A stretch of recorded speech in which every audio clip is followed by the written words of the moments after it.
This is John Page Williams with another reading from Chesapeake Almanac. The month is May, and this sketch is entitled Tides Do Strange Things. Walkerton is a sleepy little town on the Mattaponi River in King and Queen County, Virginia. Up through the early part of the 20th century, it was a river port for steamboats and lumber schooners, but the highways took over and the boats quit calling at the town. Walkerton is 30 miles above West Point, where the Mattaponi meets the Pamunkey to form the York, and it is another 28 miles down the York to the Chesapeake. So the water at Walkerton is completely fresh, with lily pads and wild rice growing in the nearby marshes. It is easy to forget that the town has any connection with the bay at all, but Walkerton has a major claim to fame.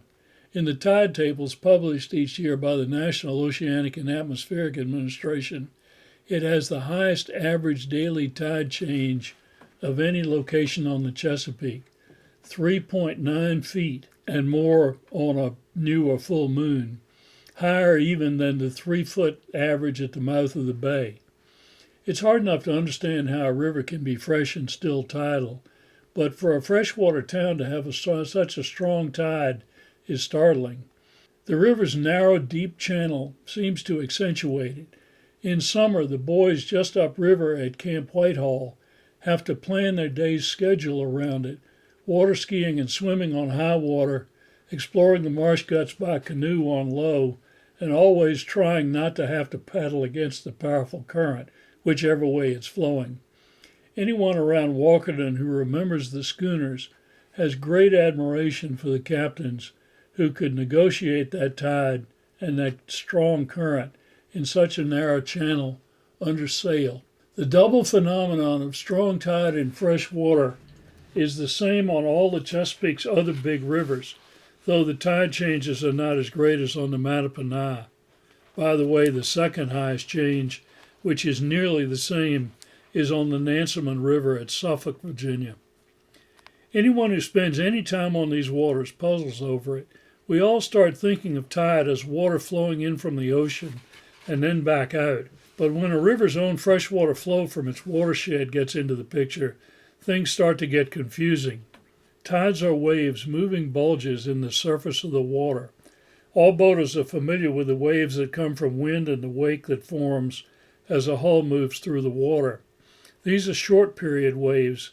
They come every few seconds, and we're usually aware of the times when one set of waves gets superimposed on another.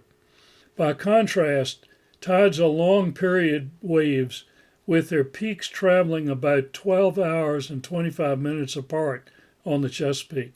They develop primarily as the moon moves around the earth.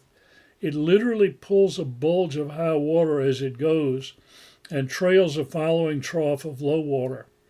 We can visualize the bulge and its following trough moving across the ocean, but once this pair starts to move through the confined and semi-confined waters like the bay and its rivers, the pattern gets more complicated. In the bay, the tide will affect any waterway whose surface is at sea level. That means that it will reach up to the heads of navigation on the rivers where the river beds meet sea level. But the rivers are carrying great quantities of fresh water downhill out of their watersheds. When the fresh water reaches sea level, it pushes the salt water in the river's lower basins downstream. The distance varies with the power of the individual river and with rainfall. The fresh water is now at or below sea level, so it's affected by the tide's moving bulge and trough, hence the tidal fresh sections of the rivers. When it reaches the denser salt water, it flows up and over and mixes with it, at the same time continuing to move downstream and thereby creating the bay's two-layered system. The tidal current will push it back upstream for a time, but the net movement is down, so it does flow all the way to the ocean. Thus Walkerton has a tide, but why is it so strong? Helping to answer that question is another familiar phenomenon. Short period waves coming into shallow water become steeper before breaking on shore. Apply that concept to tides as long period waves. As a tide wave travels up the Mattaponi, it becomes more and more confined by the narrowing channel and by the riverbed, which is gradually becoming shallower, so it gets steeper and steeper. If the channel is just the right length from one wave's peak to the next, each wave will be able to develop fully without interference from the next one coming up, and may even be reinforced by it. If not, the two will get into each other's way and damp themselves down. The shape and length of the Mattaponi together lend themselves well to tide wave development, giving Walkerton its place in the tide tables. Remember, though, that most of the bay's rivers have strong tidal currents. The long period wave concept explains another puzzling characteristic of the rivers. Slack water does not necessarily correspond to the time of highest or lowest water level. As the tidal wave travels upriver, the crest produces high water at successive locations, but the wave continues moving, so the current continues upriver even as the water level starts to drop.